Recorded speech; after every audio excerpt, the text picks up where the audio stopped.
All right, hey everyone. Turns out that William Lane Craig has actually responded to one of the questions that Nathan and I asked on the Kalam video that we did a couple of weeks ago, which you're invited to check out. It's a comprehensive, I think, refutation of the Kalam Cosmological Argument. So we asked a number of questions of Craig in that video, which are in the description of that video. I'll put a link to the description in this one. And one of those, it seems, Craig has responded to. Nathan is mentioned by name, so I'm assuming that he submitted this to Unbelievable. But anyway, let's first listen to Craig's response, and then I will provide a response to that response. Atheistic, deterministic, nihilistic view like Green's. We've got another question that sort of links in, and obviously this is going back to your well-established work on the Kalam Cosmological Argument. And I know you've answered this question a number of times, but Nathan asks it, and I think it's helpful to remind ourselves on how you respond. Firstly, he says, why can't the universe just begin without a cause?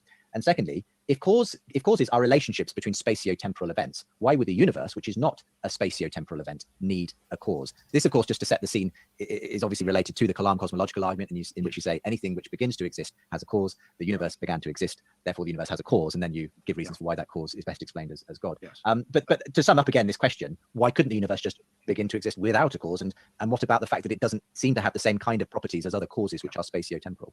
Well, to speak.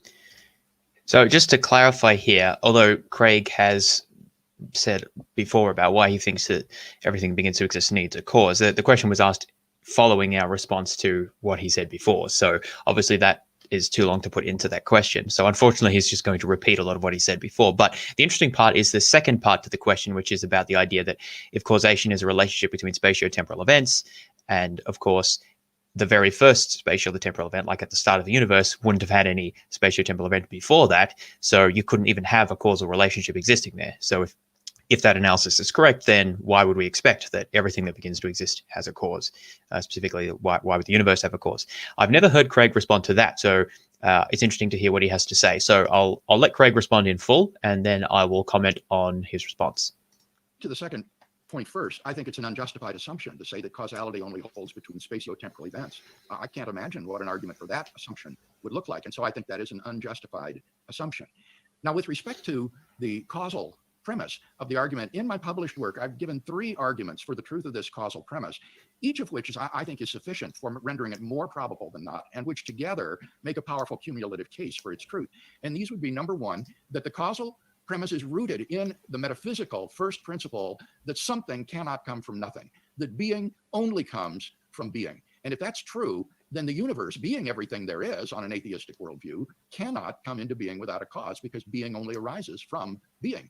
Secondly, if things could come into existence uncaused, if being can begin from non-being, then it becomes inexplicable why just anything and everything doesn't come into being without a cause. And that affirmation would completely destroy science. And then thirdly, it would be the inductive evidence that we have for the causal premise. The premise is constantly verified in our experience and never falsified. And so I think we have good inductive evidence for it as well. So we have both philosophical grounds and inductive grounds for affirming that whatever begins to exist has a cause. Bill, this is kind of a follow-up question, but more. Okay, so that's all he has to say about that. It's a brief response. So as you could see, he first responds to the second part of the question, which is about the idea that causation is a relationship between spatiotemporal events. And then he just goes through his standard reasons for thinking that everything that begins to exist has a cause. So let's talk about the second part first, as Craig does. And what he says is just that, maybe we'll actually show Craig. What he actually says is that that's an unjustified assumption. He says he can't think of any reason why we would think that a causation is a relationship between spatiotemporal events. Now, this is a very interesting response for a number of reasons. First of all, it seems, although he doesn't explicitly say this, it seems, given what he did say and what he didn't say, that Craig is tacitly admitting that if causation was a relationship between spatiotemporal events in space and time, then that would undermine the causal principle, right? Because again, if causation is a relationship between 2 events in space and time that connects them together in a causal manner, then the very first event that occurs at the beginning of the universe wouldn't have any prior spatiotemporal event by definition. And so there's simply no possibility of it standing in a causal relationship at least as the effect of any prior cause. It could be the cause of the subsequent event, but it couldn't be the effect of any prior cause, right? So Craig seems to be admitting here, because he didn't dispute this point, and he just then tried to whack down the notion itself. So it seems that he's tacitly admitting that if this analysis is correct,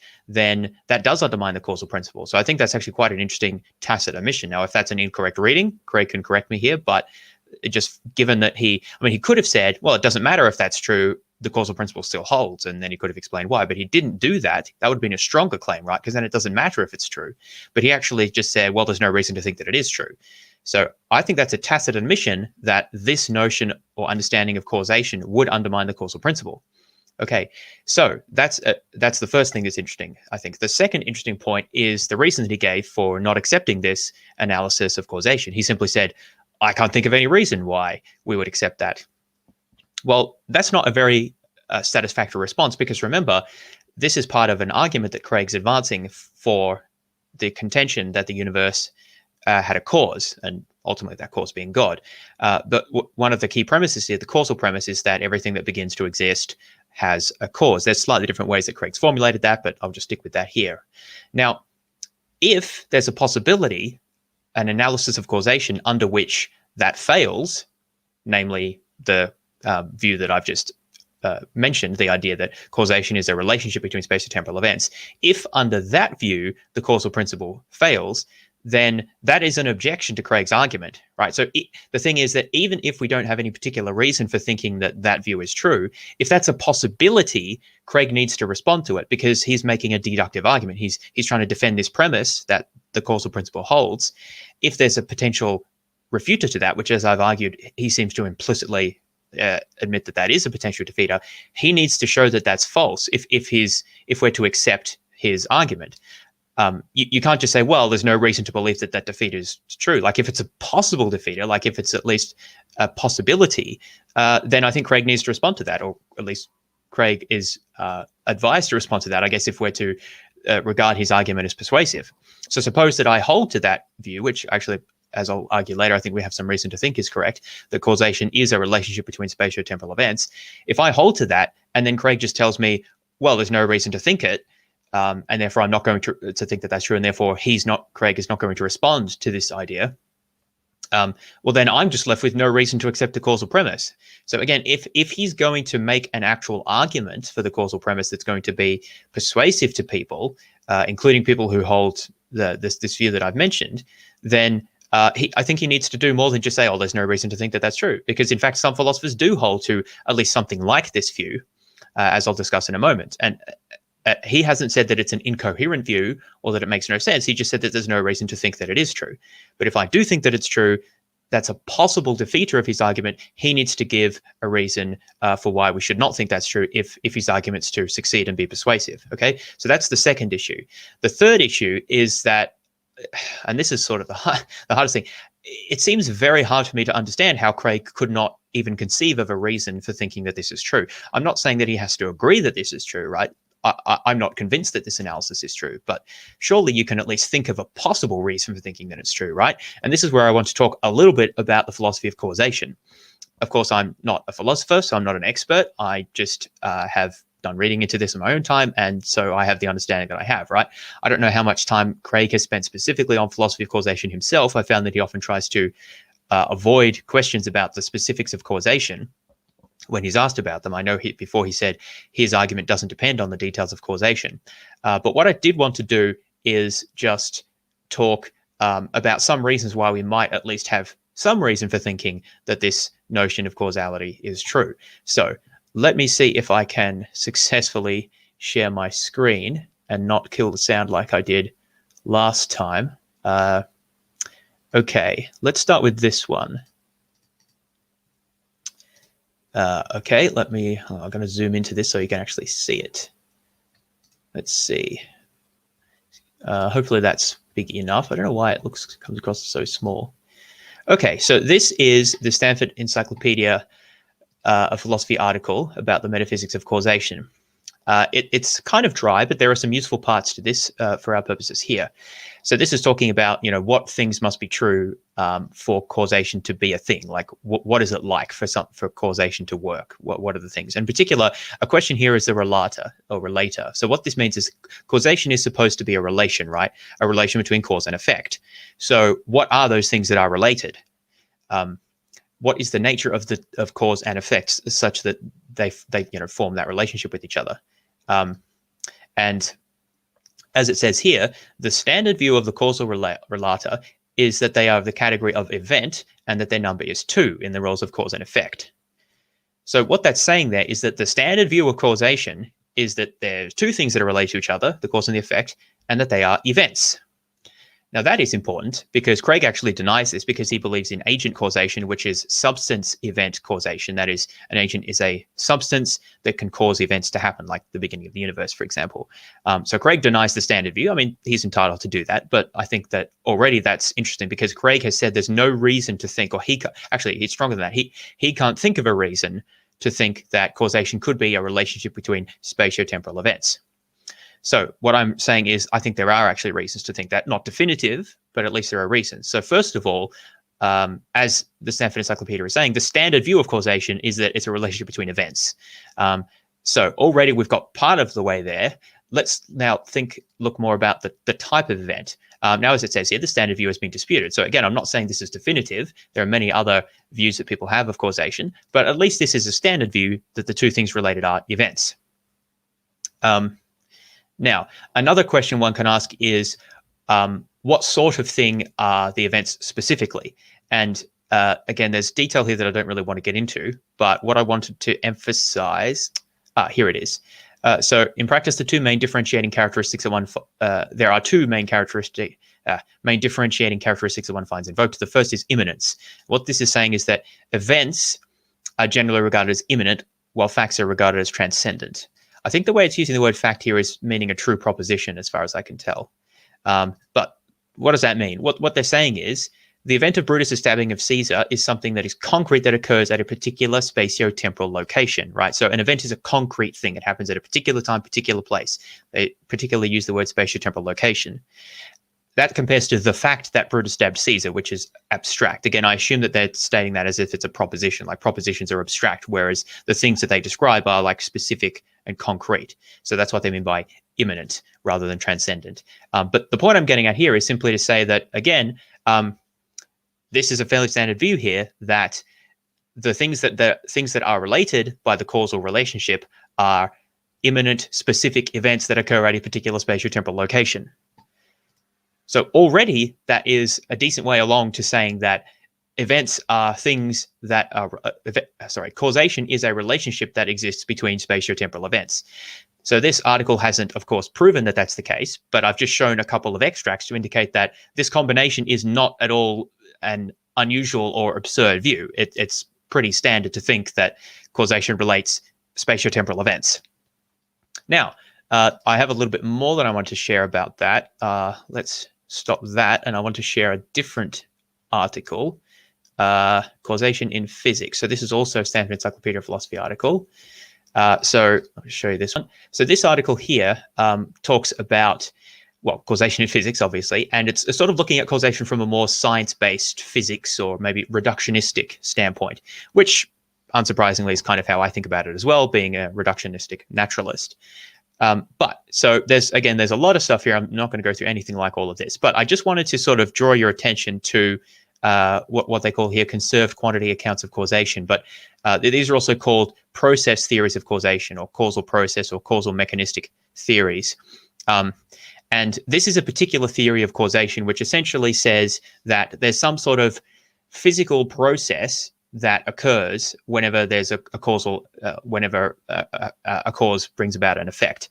So this is sometimes talked about transmission of a mark, because the original description was in terms of, like, imagine you put a chalk put a piece of chalk marking on a billiard ball, and then you what's the word? What do you do in pool? You push that ball over to, and it hits another ball on the table, and then it transmits some of that chalking onto another ball. That's a sort of analogy to what's being understood in terms of there's like a physical transmission of some physical thing. And one of the ways to understand that is like it's a conserved quantity, like energy or momentum or something like that. That the transmission of conserved quantities as in the process of physical interactions is what happens when you have a causal process. Now, there are lots of details that need to be worked out here, and this is a controversial position, but so pretty much all the other positions in the metaphysics of causation, like counterfactual theories or regularity theories or intervention theories. Kind of everything is controversial, right? But this is not like some crazy fringe view that no one's ever mentioned before. So the point here is just to emphasize that there are people discussing this. And according to this particular view, we can understand causation as kind of the transmission of conserved quantities. Now, I have a slightly different way of thinking about this than it presents it in quite this article, as it presents it in this particular article. I think that causation might be something along the lines of a relationship between events at like a quantum level. Like if you think about Feynman diagrams in quantum field theory, I think that there's a way we can kind of interpret those in a causal way. But I don't want to get into that too much because that's a little bit of my just sort of armchair philosophizing there. I'd have to think a lot more about that. But the point that I want to make is simply that I understand causation as a reducible to physical processes, or at least probably. Like I think that that's the best account that we have. And there are other people who've written about this, as I've just been referring to the causal process theory there. So that's really wanted to get out of that. There's also, discussion about entropy and quantum mechanics, causation radiation, causation quantum mechanics. So lots of good stuff in that article as well. But that's what I wanted to show here. So let me just bring back Craig, although I think I'll probably just mostly talk, but in case we want to revisit him. Okay, so what was the point I was making with those articles? The first is that it's pretty standard to think about causation as a relationship between events, and it's also reasonably standard to think about it as a relationship between spatiotemporal events, like specific things that occur in space and time. And there is also a view of causation called the process theories of causation, in which we think of causality as reducible to physical interactions. And so basically the combination of those two theories, which are like not exactly the same, but can be related to each other, kind of, I think you can easily put those together to come to the view that causation is a relationship between spatiotemporal events, and that's all it is. It's not anything else, right? So if we do hold that view, then, if we think in that way, then that leads us to the view that causation is a relationship between spatiotemporal events and not anything else. It's not a relationship between substances and events, and it's not a counterfactual relationship. It's just one spatiotemporal event stands in a relationship to another such that it's a cause and the effect. What that means is the very first spatiotemporal event, which has no preceding spatiotemporal event, cannot stand in causal relation as the effect. It can stand as a cause to the effect that comes afterwards, but it cannot stand as an effect because there's nothing previous to cause it, right? It's kind of like asking what's north of the North Pole, because there's nothing else there. It's just like, well, if causality is a relation between spatiotemporal events, once you go back to the first one, there's nothing else for it to possibly have caused it. So I think that Craig's tacitly admitted this with his response that there's no reason to think this account is true, rather than just saying it doesn't matter if it's true, the causal principle would still hold. So I think I've given some at least plausible reasons, or really sketches of reasons. I haven't made a full argument here, but I've just at least shown that it's not at all completely unreasonable or outside of the ballpark of like what's discussed philosophically to think that something like this is the case, that causation is a relation between spatiotemporal events. Indeed, there are many philosophers who think that causation is not real at all. It's basically an abstraction or some sort of psychological construct that we put onto the world, or that causation is many different things and there's no one thing that we're talking about. It's unclear how Craig could rescue his argument on these views as well, but I'm not even going that far. I'm just kind of saying that, well, I think causation is real, but it can be reduced to sort of basically physical interactions between spatiotemporal events, like ultimately maybe to quantum field level or something like that, with the details granted to be worked out. But the point is, I think that there are significant issues here for Craig, because he kind of needs these views of causality to be false in order for his causal principle to make sense.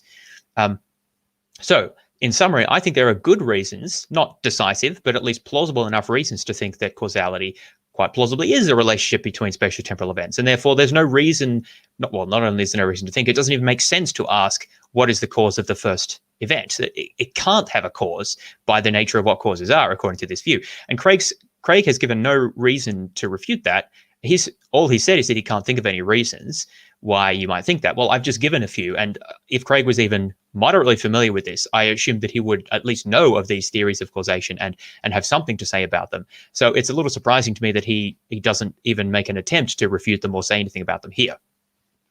Okay, so that was all in response to the idea that if causality is a relationship between spatiotemporal events, then how can the first event have a cause? So as I've said, I think there's good reasons, plausible at least reasons, to think that that is something like what causes are, and Craig hasn't said anything in refutation of that. Indeed, he seems to have admitted tacitly that would be a problem for his theory, and given no reason for refuting the theory that I've outlined. Now, let's come back to the reasons that Craig gave in favor of the causal principle. And again, we did discuss these in the video that Nathan and I did, but I'll just review them again here since Craig's gone through them. The first, let me put us, this isn't doing anything. Oh, there we go. So the first one that Craig mentioned is, how did he describe it? A basic metaphysical principle or something along those lines, that being only comes from being, not non-being. And he's described this in different ways, but I fail to see how that's not entirely question-begging. Saying that being only comes from being appears to be basically just saying that everything that begins has a cause, but that's precisely what's being disputed if someone is not, as I'm not persuaded by the causal principle. So I don't actually see how that's an argument. Why does being have to come from being? Again, I think that the language is actually problematic here, because if the universe didn't have a cause, it didn't come from anything. It just started, right? At the first moment of time, there was the universe, and then it kept going, right? The question is, why did it have to come from anything? Why couldn't it have just been there? That's actually what the claim is. The claim isn't that the universe came from nothing, as Craig sometimes says, nor that it popped into being, because that language implies that there was sort of nothing, and then there was something, and that the something came from the nothing. But that's not the claim. The claim is just that there the universe was at the beginning, and there was nothing that caused it. Well, what's wrong with that picture? Obviously, it conflicts with the idea that being has to come from being, but I just don't see any reason to accept that. So I don't see how that argument is not entirely question-begging. So that's my question for Craig. How is that first response not entirely question-begging for the person who doesn't accept the causal principle? Okay, second argument. The second argument that Craig gave is that if the universe can come into existence without a cause, then why can't anything come into existence without a cause? Why don't we see things coming into existence without causes all the time? But this is an incredibly weak argument, of course, because the claim of someone like me is not that anything can come into existence without a cause. It's that not everything requires a cause to come into existence. Those are completely different claims, right? Obviously, trains and people and planets and, well, pretty much anything that we observe inside the universe requires a cause, right? I'm happy, we agree with this. Maybe there's some quantum events we're not sure about, but putting those to the side, certainly most things seem to require a cause if you believe causality is real, which I tend to, right? Which I tend to do. But that's irrelevant to the question of, do universes, or at least does our universe, require a cause? Remember, a universe isn't a thing. A universe is not a spatiotemporal event. It's not a thing inside the universe. The universe is just sort of space and time as a whole, and the energy and matter that's in them. The question is, does that require a cause to begin? And saying that things inside the universe all require a cause and can't pop into being without a cause doesn't tell us anything about whether the universe as a whole, space-time as a whole, requires a cause. Of course, we don't see things pop into existence without a cause, because we know those things need a cause. So the claim would be not that anything can come into existence causelessly, but just that there may be some sorts of things, like space-time as a whole, that don't require a cause to begin. And that is what I would posit as a potential explanation. Again, I'm not certain that that's the case, but I think it's plausible enough that perhaps the universe as a whole, space-time as a whole, doesn't require a cause, even when all things inside it perhaps do, right? So it just doesn't really make sense. One could say this is a category error, that things inside the universe can require causes, and so don't just come into being causelessly. But the universe as a whole doesn't need a cause, just because everything inside it does, or it doesn't necessarily need a cause. So it's not surprising that we don't see things pop into existence, because those things all need a cause. So that argument is not very good. And again, I would ask Craig, how can we infer that the universe, all of space-time, requires a cause on the basis of things inside the universe requiring a cause? That seems to me a leap that hasn't been justified. That leads us to the third argument, which is almost really a restatement of the same thing. Craig's third argument is an inductive argument on the basis that everything that exists in the universe, all the things that we observe require causes. So therefore, we have a strong reason for thinking that the universe as a whole would also require a cause. But my objection to point 2 is going to be very similar here, because again, it's not like that the universe is just some other thing. It's the totality of space-time itself and the energy and matter and so forth that's in the universe. That's not just some other thing. It's an entirely sort of the totality of everything. It's the it's an entirely different entity. Although I don't know if it even makes sense to call it an entity or a substance, but whatever it is, it's totally different to any particular things we see in the universe. So the induction is really not going to be very cogent here. The idea is that we can look at things inside the universe and make an inference about the universe as a whole is highly dubious. I mean, maybe that could work, but I don't think we have strong reason to think that it would. So again, my question for Craig is, why can we trust that this induction is going to work, moving from things inside the universe to the universe as a whole? In fact, it seems that theists often disparage atheists for doing this, for saying things like, well, things that we observe in the universe require a cause and a material and so forth. So therefore, surely everything is material and requires a cause or whatever else. Then theists will say, no, God is different. God is not a thing in the universe. God transcends the universe, right? It's a different type of thing. But that's the same thing with the universe. The universe isn't another thing in the universe. It's the totality. It's space-time itself, not a thing or an event that occupies a particular place in space-time. So I think an induction from things in the universe to the universe as a whole is going to be really dubious. And this is actually a problem for the Leibnizian cosmological argument as well, by the way, which relates to the principle of sufficient reason. But that's a topic for another day. So in sum, I think that Craig's arguments for why the causal principle should be accepted basically come down to because it's obvious, which is essentially his first argument, which is a restatement of the claim, being has to come from being. Well, how do we know that? And the second two basically are just different versions of saying that everything that we see requires a cause, that inside the universe, therefore the universe as a whole requires a cause. But that's a really dubious induction, given that we know that there's a massive difference between spatiotemporal events or things in the universe to space-time as a whole. And I think that we should be very dubious about making that inference. So I don't think either of these arguments are any good. And furthermore, it seems that Craig, as I've argued before, has tacitly admitted that if we adopt the view that causation is a relationship between spatiotemporal events, then his causal principle is undermined. And I've given some at least tentative reasons, some plausible reasons to think that that may be the case. Again, I'm not saying that I've definitively shown that by any means, but I've at least offered some reasons and shown that this is a serious view that is discussed in different guises. And therefore, I think that it's incumbent on Craig to provide a response to that view, because it's not incoherent. Craig didn't say it was incoherent. It is discussed by philosophers. It's a cogent view. It's a possible view. There's reasons for thinking it.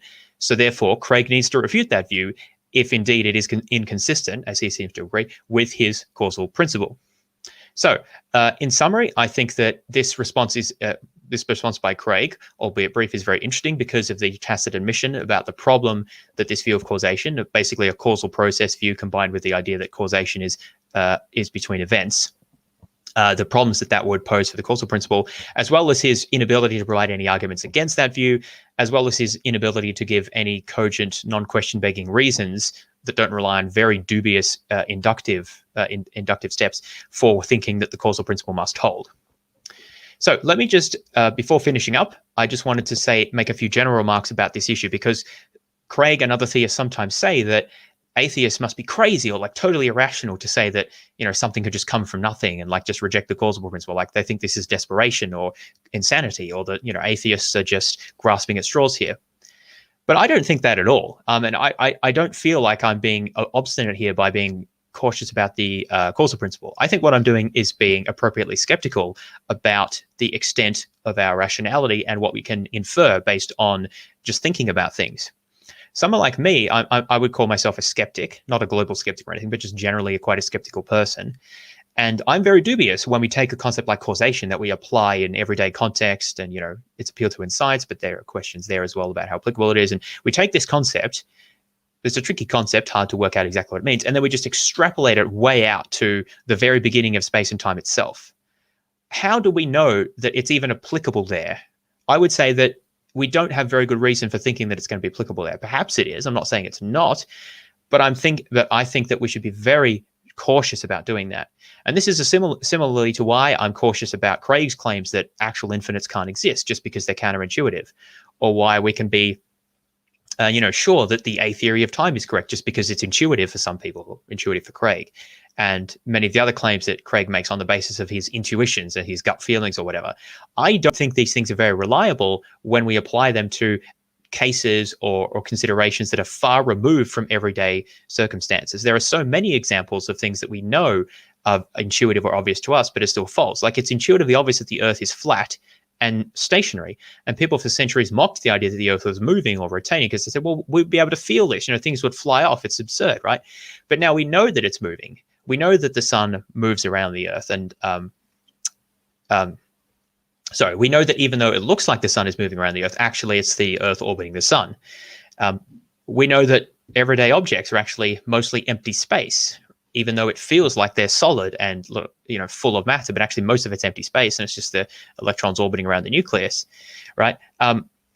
We know that particles actually exhibit wave-particle duality, even though that doesn't seem to make intuitive sense to us.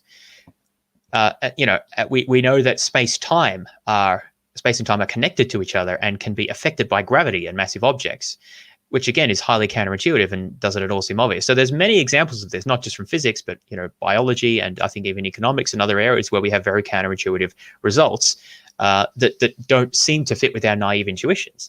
And so I think that there's a lot of reason to be very dubious about accepting our naive pre-theoretic intuitions when they're applied well outside their traditional realms of application, like the very big, the very small, the reaches of time and space, and so forth.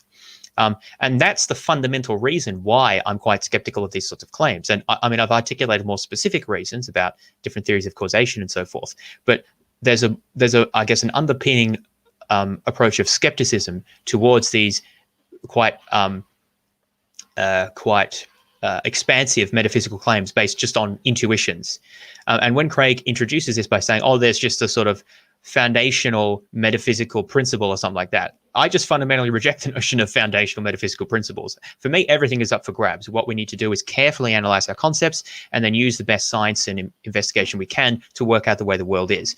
If we relied on foundational metaphysical principles, I think we would have made no progress in science, because we would have kept many of the naive intuitions that we have and failed to accept many scientific results like evolution and special and general relativity and quantum mechanics and all sorts of other things, right?